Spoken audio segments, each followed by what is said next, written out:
Hello, we are live on the YouTubes. I am Thomas Metal 75, and this is your Massachusetts beer reviews. We're doing a special edition, a special requested video. The man you see here, he runs his own YouTube channel, wanted to come on and do a beer review and do what he does on YouTube.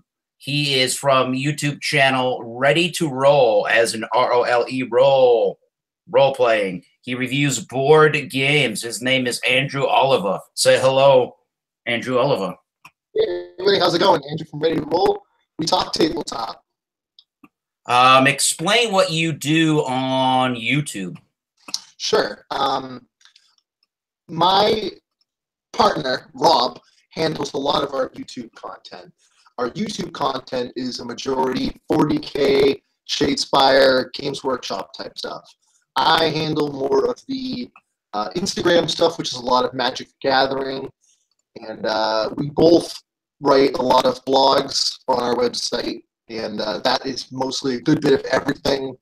We do some OC memes, some shit posting, etc. But yeah, it's who doesn't want to just play board games and drink beer?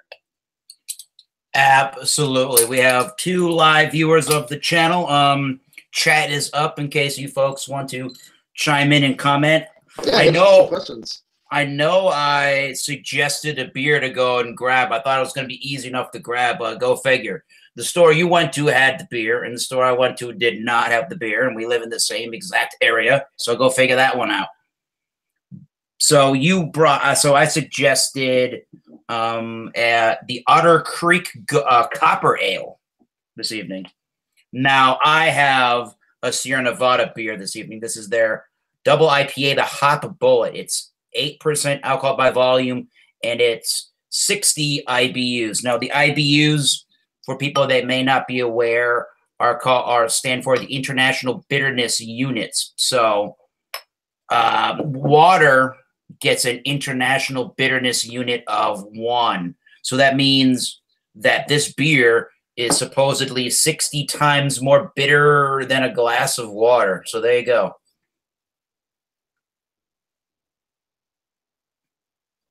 So explain, so what got you started on your YouTube journey? I just started a new game, Star Wars Destiny, which I actually no longer play, and I was kind of doing that on my own on Tabletop Simulator. And then I found out that my buddy from high school was doing his own thing for D&D, so we decided to smash them together because they're relevant to each other. There's a lot of cross promotion between us, and we figured, hey, why doesn't well just be a team instead? We've been growing steadily ever since. We just celebrated our 1 year. Excellent. And we got about, I honestly don't even know, probably 50 blog articles, probably a couple dozen YouTube videos. So check them out if you haven't already, if anything interests you, and if anybody has any requests, we take requests.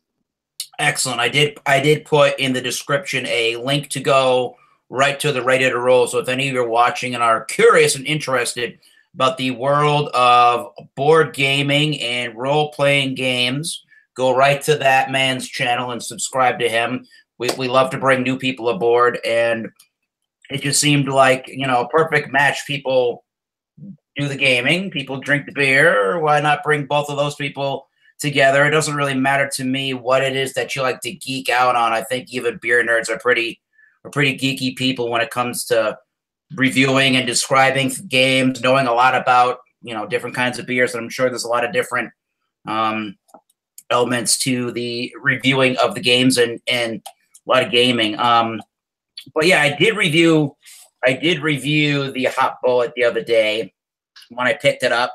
This is definitely, if you like IPAs or double IPAs, this is a pretty good one to try. I would say, I think it was $9.49 for the 6-pack. Again, this comes from Sierra Nevada. It's very like grapefruit, pineapple, mango. It's got a lot of like hop oil resinous kind of qualities to it. It's definitely very bitter. You have to really like really bitter, sharp flavors to your beer. There's a little bit of toasty malt. There's a little bit of brown breadiness to it. There's definitely it's a lot of tropical, citrusy kind of vibes in that beer. So again, if that's the kind of beer for you, give that hop bowl a try. So out of everything that you do on your that you've done on your channel, what would you say has been your favorite review? What's your favorite game that you've gotten a chance to review? So my favorite, I don't know about favorite game that I've got a chance to review, but I'm almost exclusively putting out Magic the Gathering content on our page now. And one of my favorite things that I've ever done for our channel was actually just last week, where I went to a pawn shop, bought a bunch of Magic cards, and then we sorted them on stream while I had 3 glasses of wine. So Boom. It was great. We had a bunch of viewers, and everyone was having a good time, and I got increasingly more intoxicated as the stream went on, and it was great.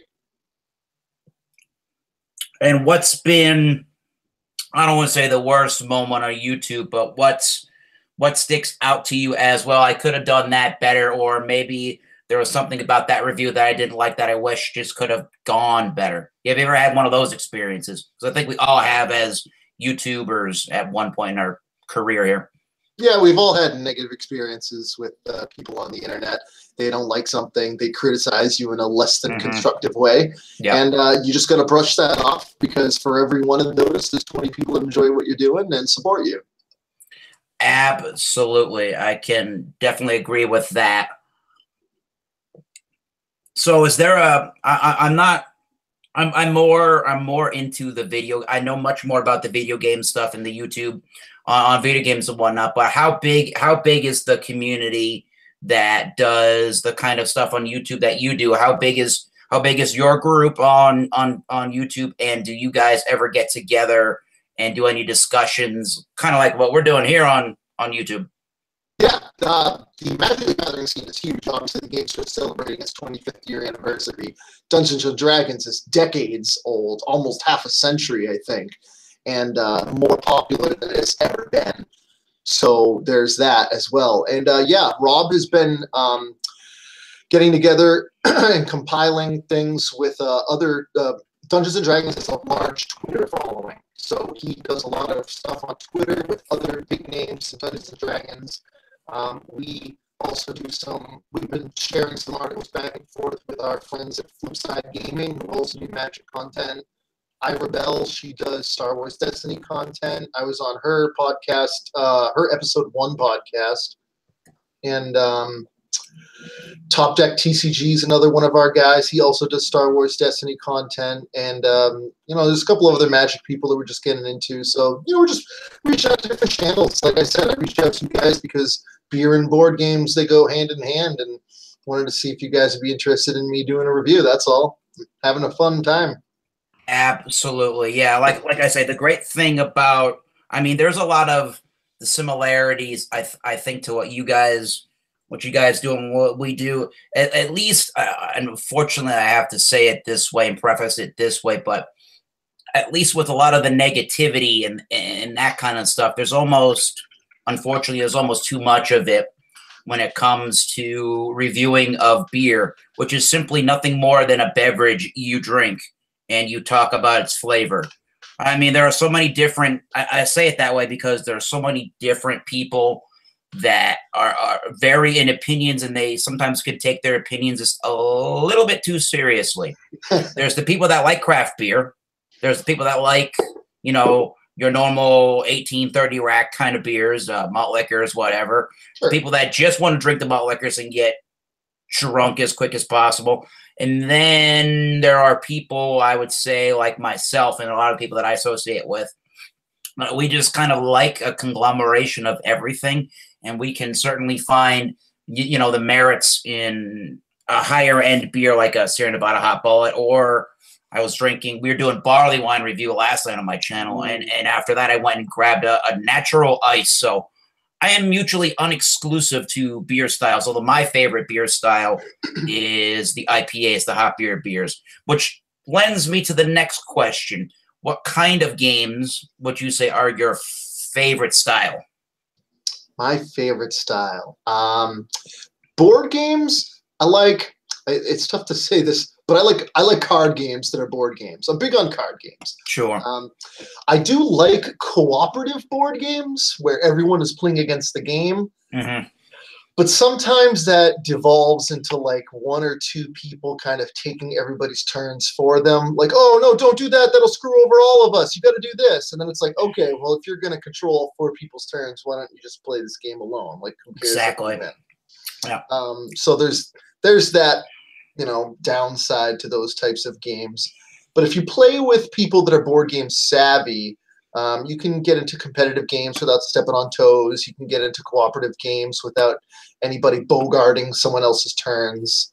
And if you're looking for something simple just to get somebody new into the game, you can start with small card games, 1v1 card games, and stuff like that.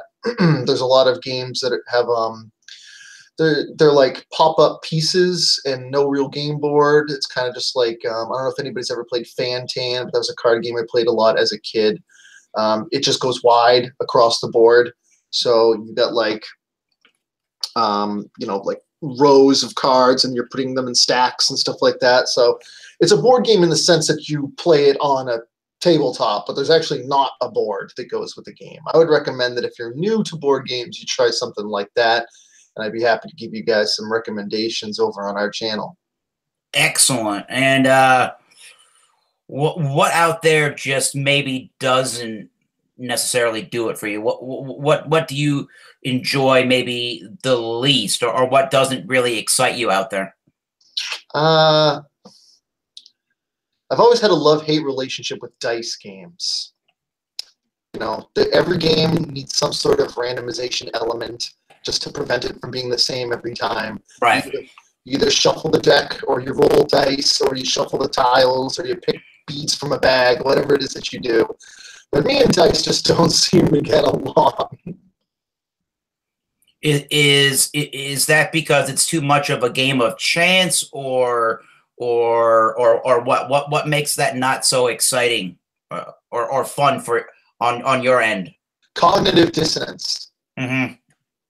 When you're rolling hot, you're not thinking about it. But when you're rolling cold, it's all you're thinking about. Mm-hmm.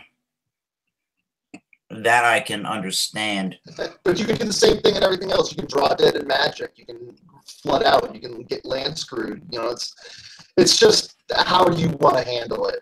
And for some reason, I can emotionally handle drawing the wrong cards instead of rolling the wrong symbols on dice. Still play dice games, but they're definitely my least favorite of all the games. Sure.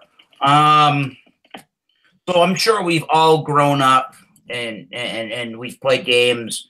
There are a lot of classic examples, but I mean like really, really, really classic examples. Like you got chess, checkers, badminton, cribbage, you name it. What kind of, are you more of so a two-part question, are you more of an old school kind of a gamer, or do you like more of the modern stuff, or do you like to mix up the both of those? Well, I started playing card games probably about as early as I could count. My grandparents, I'm Italian, and Italians love to kill time with card games. So we were playing AC2C and Go Fish and Old Maid and Fan-Tan and everything. I mean, I honestly can't even remember a time not playing card games. So sure. I have to go back to at least 5 years old, and I'm 30 now. And then as far as newer stuff goes, I quit Magic in high school to pursue college and things like that, and got back into it in college, got in and out of it as time goes on. Could never really kick the habit, I guess you could say. So I wouldn't really call Magic a contemporary card game, but they've done a good job of modernizing themselves as the game has progressed. As far as contemporary games go, Fantasy Flight Games has just come out with Star Wars Legion, which is like their answer to FFG. Fantasy Flight Games is X-Wing. So if you're interested in the Star Wars universe, I'm sorry, Shadespire is what I meant to talk about. Games Workshop just came out with Shadespire, which is their Warhammer Fantasy Battle equivalent of Fantasy Flight Games' X-Wing. So it's played on a hexagonal grid Each player brings a part of the map, so the map's never the same because you can link it up different ways. You can choose where you deploy, and the games are real quick. They take like half an hour. You only need like 4 pieces, so there's not that, oh my god, I have to paint like 90 guys to play this game. No, we either play 3, 4, 5. I think the biggest one is 6. I think the Skaven gets 6. But like the Orcs get 5. The Stormcast only have 3 units. And then you build a deck of cards, so no game is ever the same either. Because now you're rolling dice and playing cards. So that was really cool. I haven't bought any pieces myself, but we shot an intro video at Rob's, where Rob has been playing the game to great effect. So I enjoyed it a lot. I think I'm going to get into it. And Legion just came out, which is the exact opposite. It's Fantasy Flight Games' answer to Warhammer Fantasy Battle, where it's now rows and rows and rows of Star Wars guys and mass combat like that with painted terrain, and you paint all your Star Wars guys and stuff like that. So they both kind of stole each other's thing from one another, but both games are really cool, so I don't care what they do to each other's IPs. I just want to play awesome games. Sure. I mean, this is a beer review channel, so I got to ask the beer review related questions. Which the first one that comes to my mind, because I'm just generally curious about people's experiences when it comes to just beer drinking in general. What's your beer drinking history like?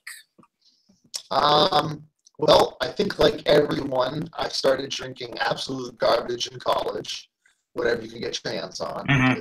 That was it. I remember the first beer I ever liked, like not just pounding swill to get drunk, but the first beer I actually was like, wow, this is pretty tasty. I should get some more.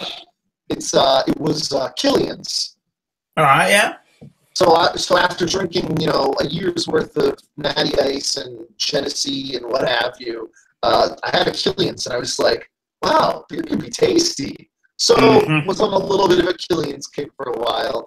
I don't think I've had Killian's that often since, but that's really what got me interested into beer. After that, I discovered the hoppier stuff. I had a friend who was really into Magic Hat, and that really wasn't my forte, so I doubt that I would like the Sierra Nevada you're drinking right now. But when I finally found Hefeweizens and Belgian wheats, well, Hoegaarden and not Magic Hat, Shock Top, all those good ones. Those are where I hang out.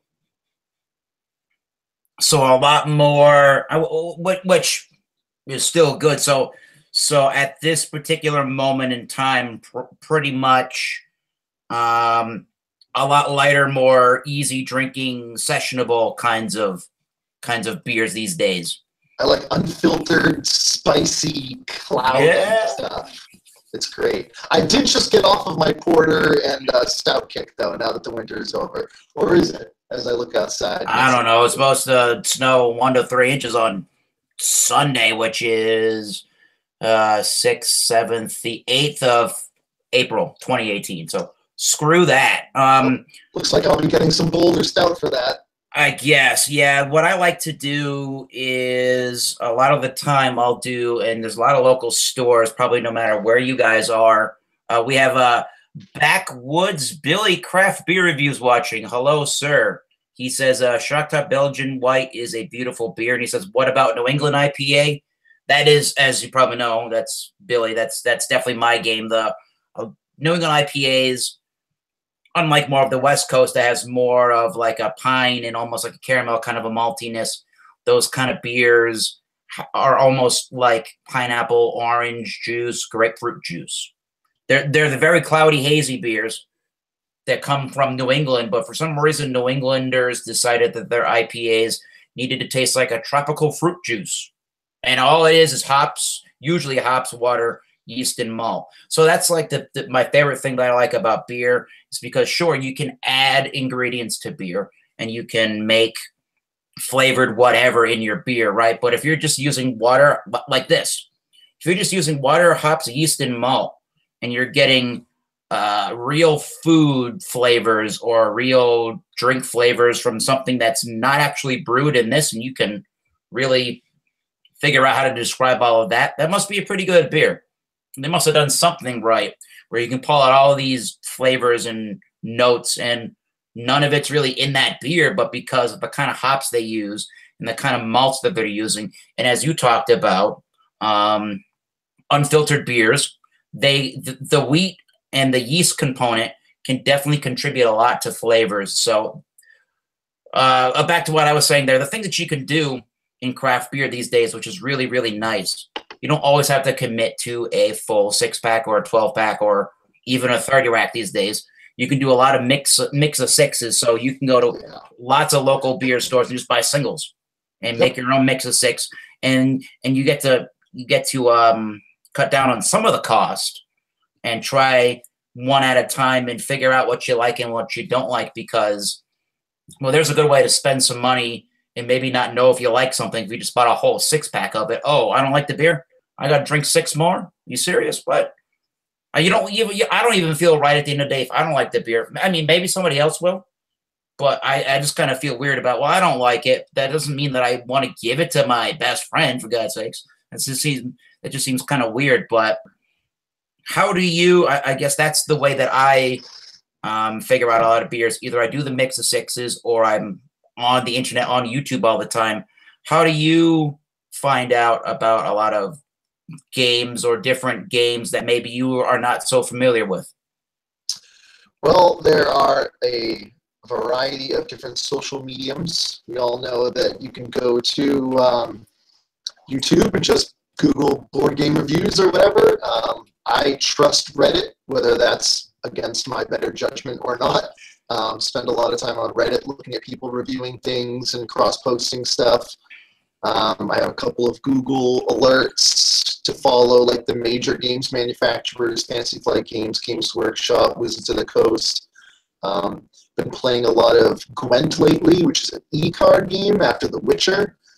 That's made by Project Red, I think is the name of the company. So, if you're looking to get into like competitive card gaming, but without like opening a bunch of booster packs at your local store, which I also suggest you do, but if that's not your shtick, playing Gwent is free and it's fantastic, and there are cash prizes. Excellent. So I mean, that's one thing that we do a lot in the beer is it's definitely fun to be online, to be on a platform like this where everybody can bring a beer, or we can say, let's say we're going to bring, I don't know, pick your topic. We're going to bring the beers of Germany. Everybody gets together and they're going to drink a beer, and they're going to pick a beer within that style. And we all talk about it on a weekly basis. But what's even more fun is if you can go to these kind of like, I assume it's a very similar thing if you go to gaming conventions where there's a lot of different beer drinking festivals throughout the year. And New England's such a great place to be for beer drinking purposes because there's so many different festivals. There's so many different breweries popping up. You're always going to run into somebody that likes exactly what you like, and kind of like, I guess, music in a certain way, or maybe even gaming, sure, where you're kind of like, well, I really like this game, or I really like this one band, and I don't know anybody else that likes what I like. You get on YouTube or you go to the conventions, you go to the breweries, and you go, oh, everybody's the exact same as me. And maybe I'm not so crazy. Maybe this is not so strange that I like something that I know nobody else does. But then again, I can go out on YouTube, or I can go physically out in the public and meet people that really, do like what you like. And that is really awesome. So have you ever had the experience of going to these conventions, and what were those like for the times that you've been to conventions for gaming? Absolutely. Well, I'm not sure if you guys are aware, but PAX East is in Boston this weekend. Last weekend was Anime Boston. Not so much gaming per se, but I'm sure you could find some swag there and maybe run into some cosplay of characters from games. I just got back from SCG Worcester, which is the Star City Games Tour. That was about two-ish months ago, maybe a little less, where Star City Games had the largest modern classic of all time, I think it was. It was like it was like over 3,000 people playing in the tournament. Got to meet some of the pros, got to meet the casters, stuff like that. So that was really good. I got some trades, played a bunch of games, won a bunch of swag, ran into some friends, new and old, made a ton of good friends. We all ended up, I met up with the New England Old School Club, which is the club for people that only play with Magic cards from 1993 and 1994. Oh, wow. It's all the rarest, all the most expensive cards. We met up with them. We were trying to go out to dinner, and we couldn't find a place to go that didn't have like an hour-long wait because we also wanted to play Magic while, eating dinner and drinking. I said, "What, guys, just come back to my hotel room. We'll go to the hotel bar." The hotel bar was empty. We played Magic and drank until like 1 o'clock in the morning. There you go. It was fantastic. The food was surprisingly decent. The beer selection was great. It was in Worcester, so they had Wormtown on tap. So it was a great time. Like, nothing went wrong. That does sound really fun. Yeah, I assume that's a good little segue there, because beer drinking is just a little bit different. Where I'm sure you can get caught up in the moment and forget. Oh, it's 4 a.m. I gotta go to work. Holy shit! I gotta stop. Maybe I should stop playing the games right now, right? Beer drinking, I feel it's a really fun hobby and a fun topic, but even more so with games, you kind of have to know at a certain extent. It can be a little Debbie Downer moment here. It can be a little dangerous of the hobby if you're not treating it the right way. If you're just gonna go put on a camera to drink just to drink, and then I'm not at home, I gotta drive later.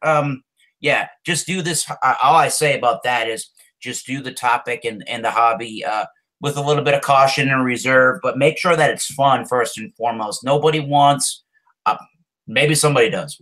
I don't know. It doesn't sound like on your channel, Andrew, that anybody wants that, but make sure that you're not, what am I trying to say? Overindulge. Yeah, I mean, primarily the attitude that you have, that you're coming off on. Don't sound pretentious. I don't like those kind of people. Don't sound like you're a hardo. Don't sound like you know everything and that you're better than anybody else. And that, if people are going to comment and leave good comments or questions, or even if they're going to criticize you, fine, sure. You don't have to stoop down to anybody's level when you do it. I like to enjoy the hobby and the group that I'm with on YouTube in a fun and positive environment. I don't necessarily enjoy it when people can't have fun and people take it just way too seriously. That just, for me, that takes all the fun out of it. And that's entirely what the both of us do, is just we like to have fun with what we do, and we take it seriously to a certain extent, but it's not too serious where we have to start really being hardos and above everybody else in doing so. That doesn't make any of this fun at all. You can take it however you want. You could be a channel where you literally just see how long it takes to kill a 30 rack and just put a camera on yourself and take questions while getting obliterated. Yeah. Which is try a variety of things and just have a good time. Or you can be a hardo where you're spitting into the spittoon and you're giving your 1 through 100 numerical rating on things and criticizing things and burning bridges by calling other people's product garbage, calling out other channels and stuff like that. So the internet is whatever you want it to be. If you want to be a good person having fun, go out there and be a good person having fun. Yeah. If you want to criticize people's channels, do that too, but you better be able to back it up. I think the worst thing you can do as far as the beer, well, the 2 worst things you can probably do is just drink what you drink and bash everything else and just screw you, see you later. The other really bad thing you can do, and I'm not going to name names, but I've seen people make videos and even be on live videos for beer reviewing, and they'll just get just a little bit too into the beer, if you know what I mean. And then they'll probably start to say things about people and just say whatever's on their mind, and they will probably the next day watch the video and severely regret doing that. Yep. I mean, you can see it in every in any area that happens. There are pro gamers that they lose their sponsorships because they get drunk or they get frustrated, whatever it is, and they start launching into some diatribe is completely unnecessary and not even relevant to their channel, and off you go. Exactly. So all I just don't. Politicians do it. Channel, YouTubers do it. It's just don't. If you're in a public place, don't watch what you say, or just be a better person and never say those things to begin with. Yeah, exactly. I just don't endorse any of that side. I try to keep it as fun as possible. I try to give probably almost too much, but I try to give really accurate and fair descriptions. It's not always do I drink the beer for the first time on the camera, and that's the reaction that you get, but pretty much almost none of this is really planned. So I feel that way it becomes a really honest review at the end of the day. And that brings me to another kind of a question, which is how many other YouTube channels or how many other reviews do you watch or read, and how much influence do those play on your on when you review something on YouTube? Sure.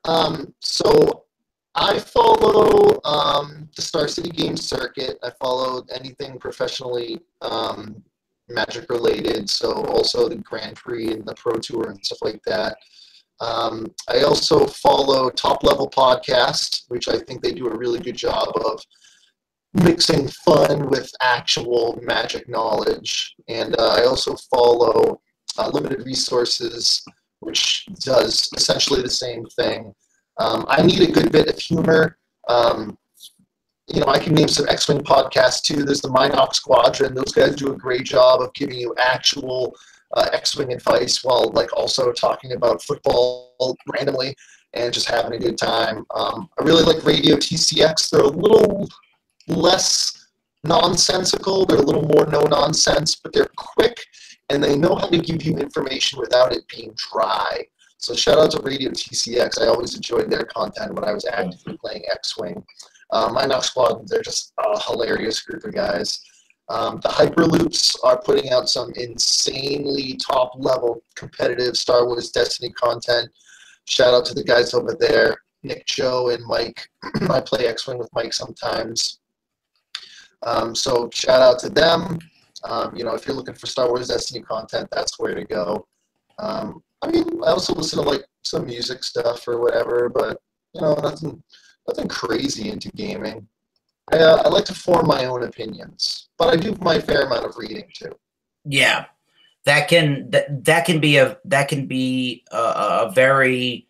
I ask that because I think a lot of people that review beer, it's better if you're very open-minded and you go in with, some expectations, all right. You're spending your money on a product, so you want to feel like you're getting your money's worth out of the beer. But I feel like if you spend too much time looking up research and information and you buy beers because, oh, everybody's drinking it, I got to buy it, it's just going to be good. And even if you don't like the beer, you kind of feel pressured in a way that you're going to give the beer you're going to feel pressured to give the beer a really good rating, regardless if you like the product or not. And I like to keep it pretty simple as possible, which is if I don't like the beer, I don't like the beer. And yeah, at the end of the day, if I spent $15 on a bottle of beer and I don't like it, well, that's good that you heard about it, because you get to make that determination if that's something that you're going to enjoy and if you want to spend your hard-earned money on something like that. But at the end of the day, it's all personal preference and opinion. And that's the great thing about YouTube and rating websites, forums, wherever you go to read opinions on things, is that they are pretty much the sole opinion of one person. In my opinion, let's say we both had the same beer. My opinion of the beer might be the exact opposite opinion of yours. Regardless that we're drinking the exact same beer and we're tasting the exact same thing, my assessment is very high. You may or may not think very highly of the beer. That doesn't mean that you're wrong and that I'm right, or vice versa. That just means that's what's coming out of the mind of me. So that's what I like about watching people's reviews that, hey, maybe I'll find somebody that likes what I like, and I can trust that guy on YouTube to help me make sound decisions as a beer drinker. But that's another aspect of the beer drinking community that I really enjoy. I don't know if as interested in the beers that you seem to be, if you have any questions about craft beer, the beer community, the stuff that I do on my channel, or any of that. Yeah, I'd love to hear a little bit more about it. In fact, while you tell me what got you into beer, I'm going to pour my own. Boom. Excellent. I have a very non-special beer. I have Wachusett Blue. Boom. All right. New England beer. Yeah, exactly. So I believe my beer drinking experience, now there's always been a Miller High Life or a Miller Lite or some kind of a Miller product somewhere in the household. But my father used to go to a place, we still do on occasion. It's still in the town of Westport, Massachusetts, which is down by Fall River, Massachusetts, on the shore coast of Massachusetts and Rhode Island. The brewery is called Buzzards Bay Brewery. And he used to always go to that. Again, we go to that from time to time, but he used to always go. I turned 21 at the same time you did. So 2010, 11-ish. I always used to see him with the growler, which is a 64-ounce jug of beer.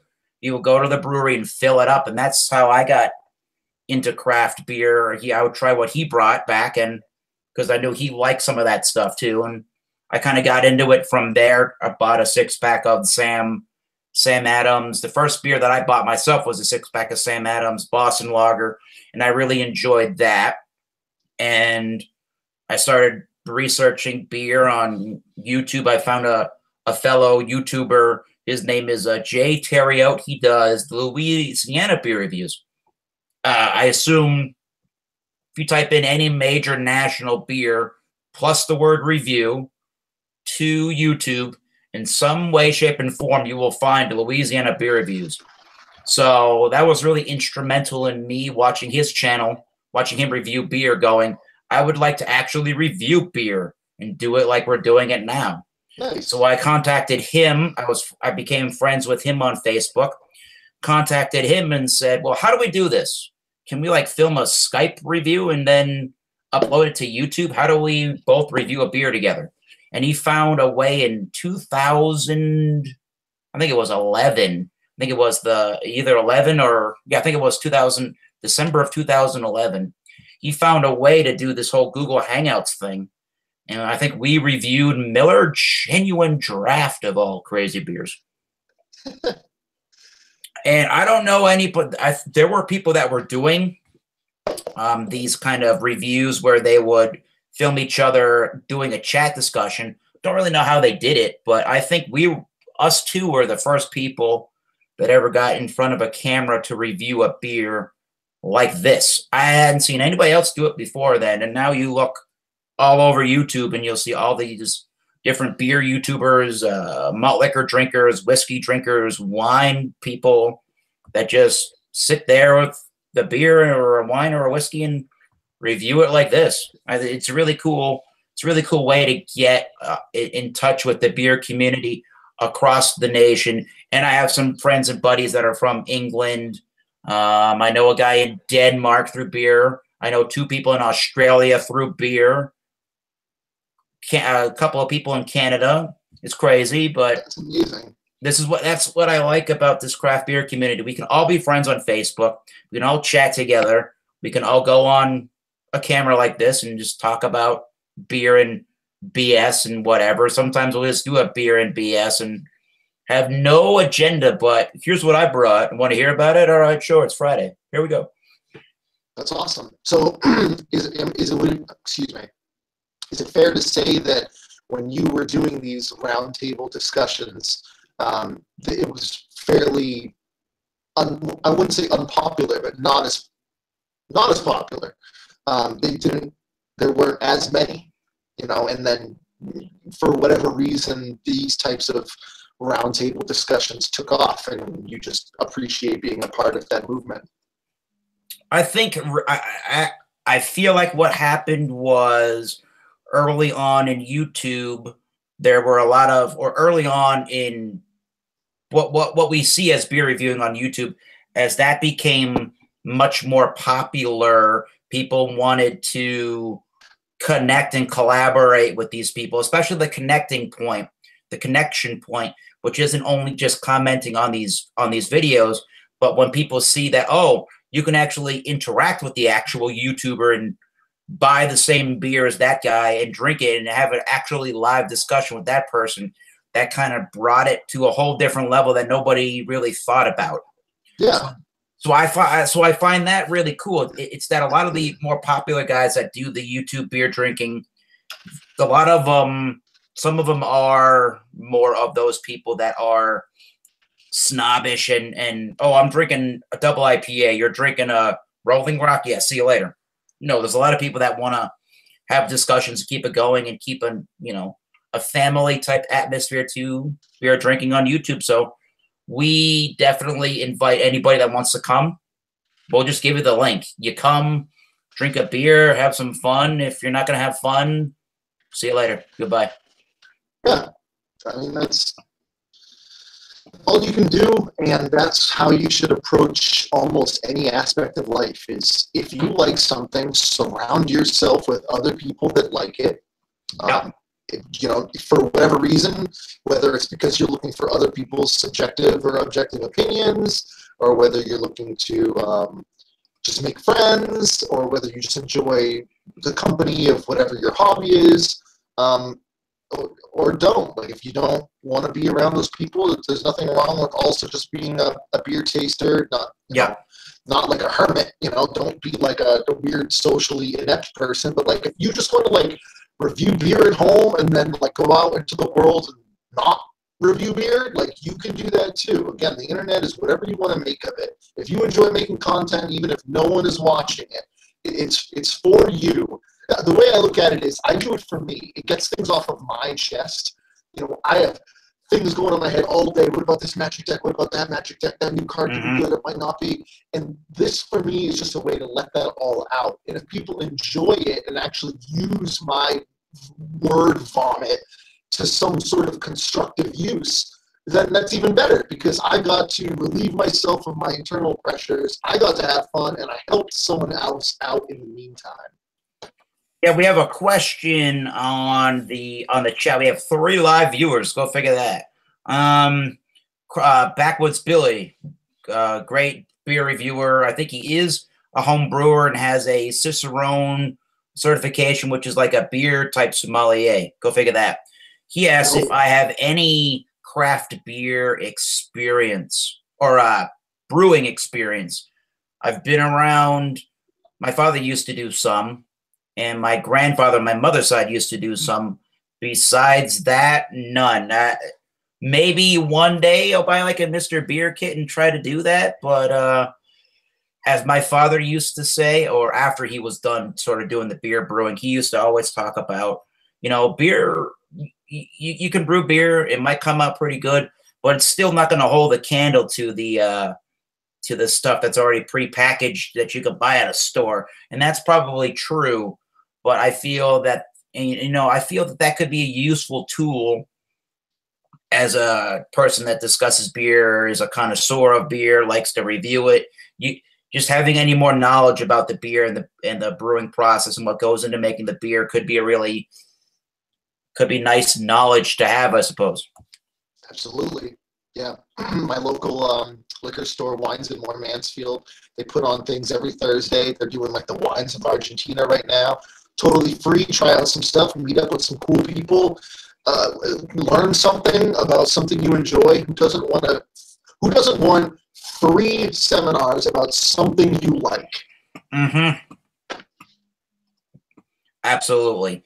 Billy also says, in reality, craft beer as a whole is only 13% of beer sales. So I defy anyone who says that they only drink craft beer. Define anybody that only drinks craft beer. Even a macro beer drinker, he'll say, probably does dabble in craft beer from time to time, and maybe they don't even realize. Maybe they don't realize that they're actually doing it, but who really cares? I mean, at the end of the day, you go spend your money on what makes you happy. This whole YouTube thing kind of makes me happy and makes me either appreciate what I buy or I watch a review and that makes me want to go out and buy something. I'm not mutually, for me, it's not a mutually exclusive thing where I'm just going to drink one kind of beer. I might drink a lot of IPAs. I'll admit to that, but I like to drink lots of different things because lots of different things are awesome. And if you just pigeonhole, maybe it's like in gaming too, right? If you just pigeonhole yourself into doing one kind of thing all the time, you'll never learn and grow. As your palate will never learn and grow. Your mind will never learn and grow. You'll never expand in your interests, and it'll just become a stale hobby over time. 100%. Couldn't agree more. For example, just to draw an analogy between what you just said and Magic the Gathering. Magic the Gathering typically has 3 pillars of deck making. You either have an incredibly aggressive deck, a mid-range deck, or a slower control deck. And there's also combo decks too, but sometimes they fit in the middle there. It's more about the speed at which they try to control and then win the game. And I tend to fall somewhere between aggressive and mid-range. But when I was a kid, I actually preferred the control games. And as my mind started to break down and work stress builds up on you, sometimes I just want to go on Friday, play some Magic, sling some spells, and crash monsters into each other. I don't want to have to think about convoluted spell pathing and things like that. But you absolutely should find something that you feel comfortable with, because that lets you become better. Like I would consider myself a B plus, an A minus aggro player, because I know the ins and out of it. I know the clock. I know what I need when I need it. But you will never get past that A minus if you don't also seek to become like a B minus B control player, because when you're playing the aggro deck, you also need to be in the mindset of the control player as to how they're going to react to you and what they might be holding. So you should never pigeonhole yourself, but there's nothing wrong with finding something you're strong and good at and excelling at that. You should just also see the other side of the grass. That way you're prepared for things, or you never know, maybe you actually were the control player and you should switch. Who knows? Sure. And if somebody's trying, I am out of beer, but if somebody is trying to get into card playing games, role playing games, board games, what would you suggest is a good way to start for the novice? Go to your local gaming store. They are more numerous than you would expect.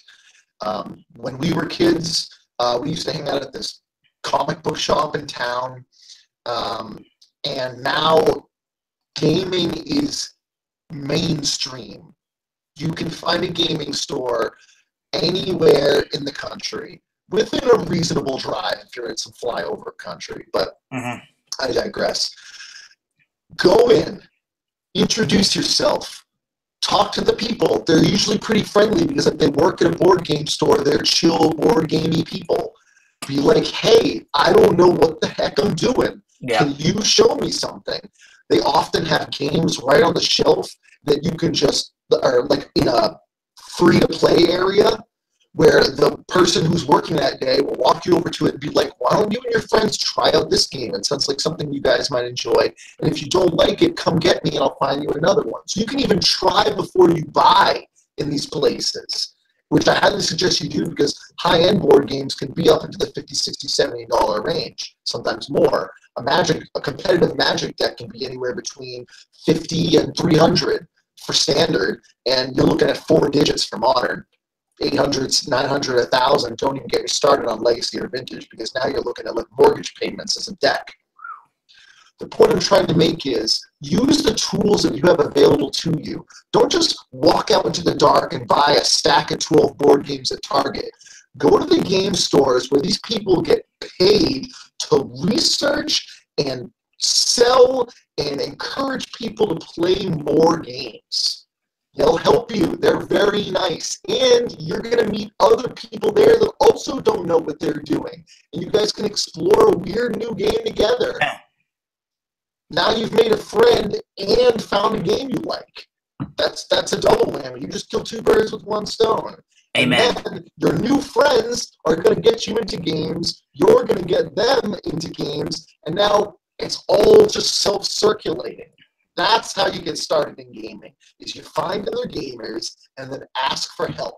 Because gamers are above and beyond one of the most helpful communities, because all they want to do is see people chill and relax and have a good time. I think the right people in craft beer, again, if you associate with, if you disassociate, or even if you don't know much about craft beer, you might be safer off. I say you might be, because you might like those people. I wouldn't recommend hanging out with them a whole bunch, which is, oh, I like this beer. I bought this for me. I am not sharing this. You are totally beneath this beer. Yeah, pardon my French, but fuck that. I am in this category where if you're a complete novice, let's put it that way, and you want some advice, I can give you some definite tips if you wanted, physically, on what kind of beers to start with. But in general, associate, if you can, with people that are like what you describe in the gaming community, which are people that really do love what they love and really have a passion for this and want to share it with people and want to just be very inclusive about it. If you go to breweries, you go to the Wines and More here in Mansfield, you go to these liquor stores, these bigger liquor stores that have tastings. You go and look in your local newspaper, you'll find where the tastings are. There's a lot of good, really good, like this channel, Masters Beer Reviews, Thomas Mel 75, Ready to Roll. Just like these channels, they're really good resources that have no real intention of going and telling you what to do and how to think, but they're really good resources. If you're curious about something, chances are we might be able to help you out with questions and answer some questions. And I think it's really great. Wheat beers, yeah, I'll say it that way. A lot of wheat beers are really great to start with. Some lagers, like a Boston lager or a darker lager, are really great beers to start with. I would really recommend really, really, really high alcohol beers, like a Imperial Stout or a barley wine or an American strong ale, or I don't know, a high alcohol malt liquors maybe are not the way to go if you want to start out in craft beer. But I think it's easier if you kind of go in a natural progression, because the flavors, I think, in some lagers, higher end lagers from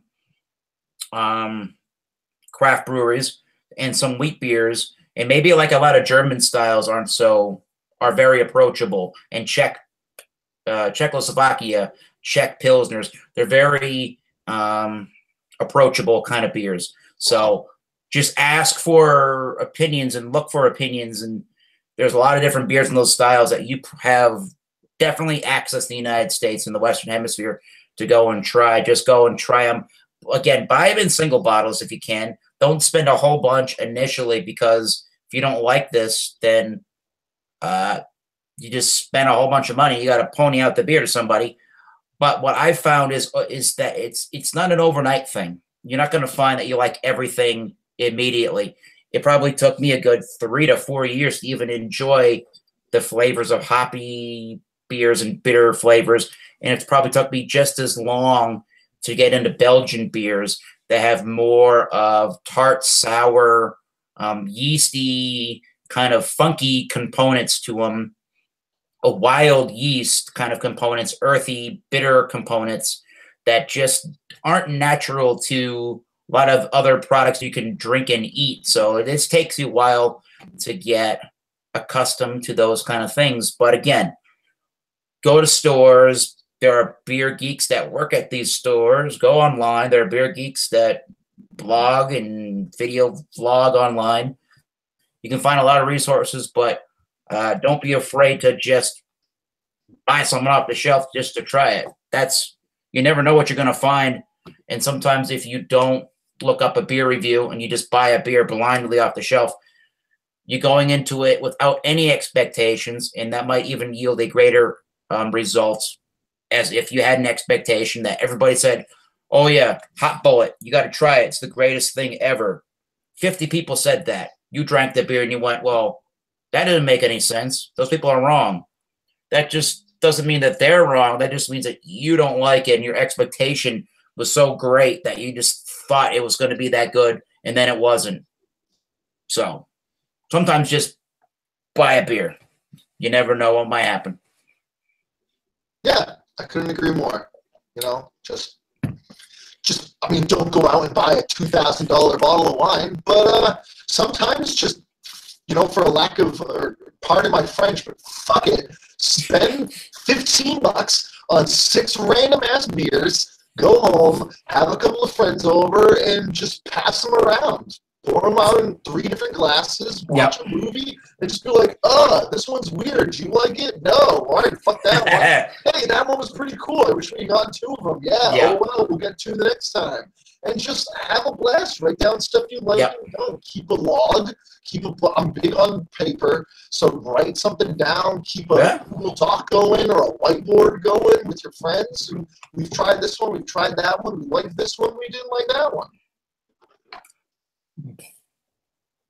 And our good buddy watching, thank you for watching, Backwoods Billy.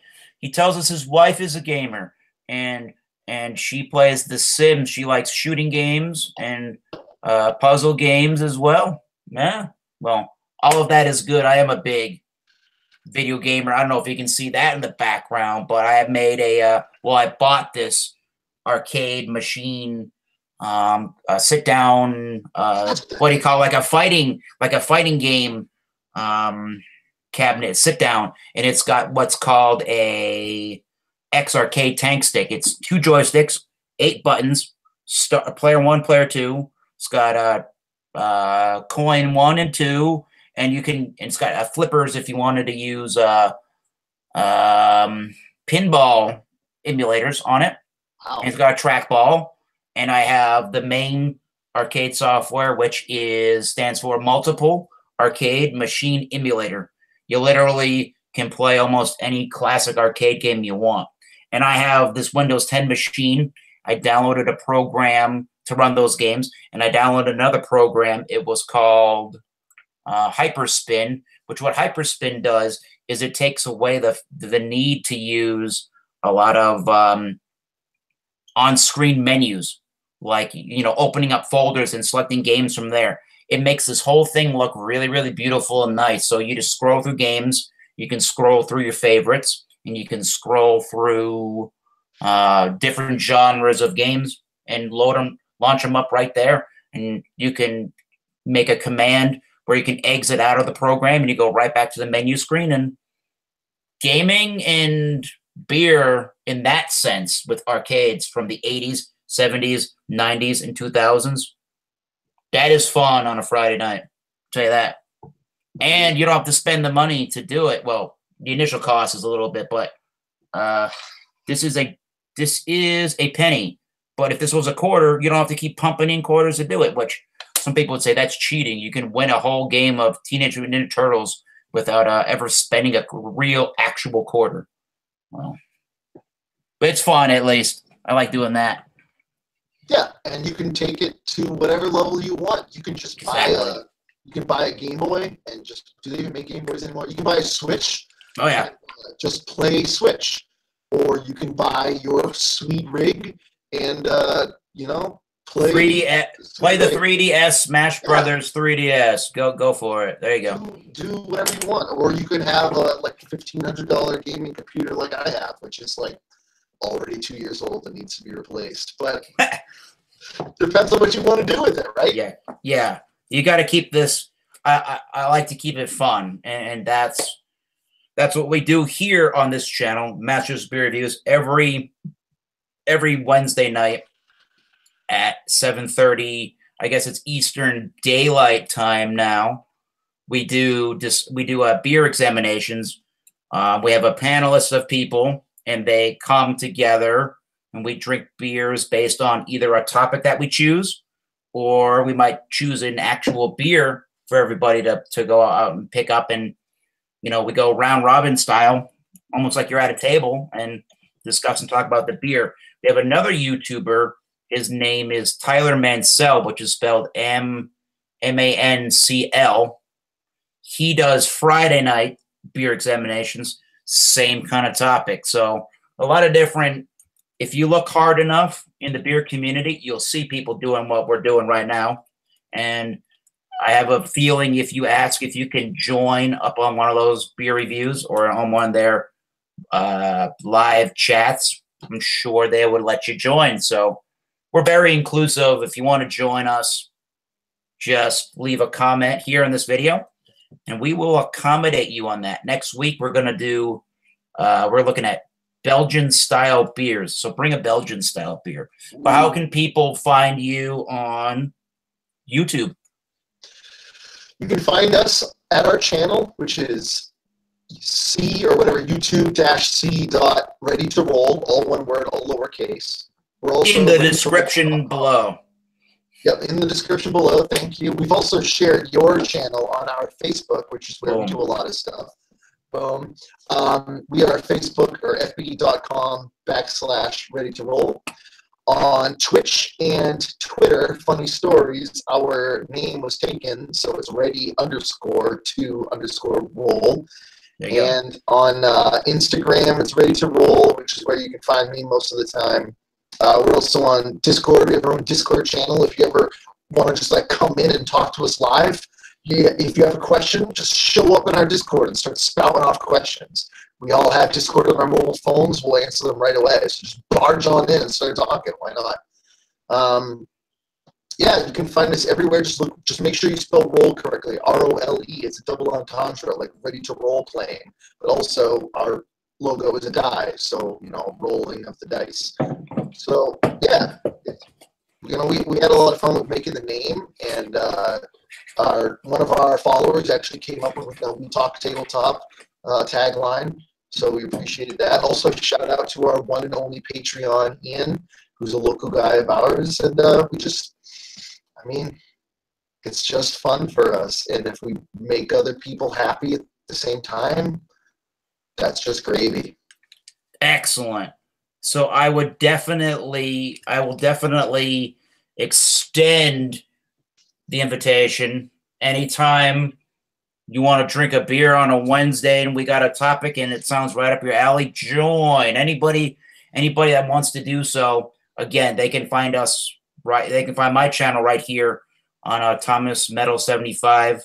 If you want to know the story behind that name, write that in the comments and I'll get back to you on that. It's a really screwed up, funny story. And if you type in Massachusetts, I forgot about that. If you type in Massachusetts Beer Reviews to Facebook, I think we're at about 120 or 30 members on that group. So look us up there.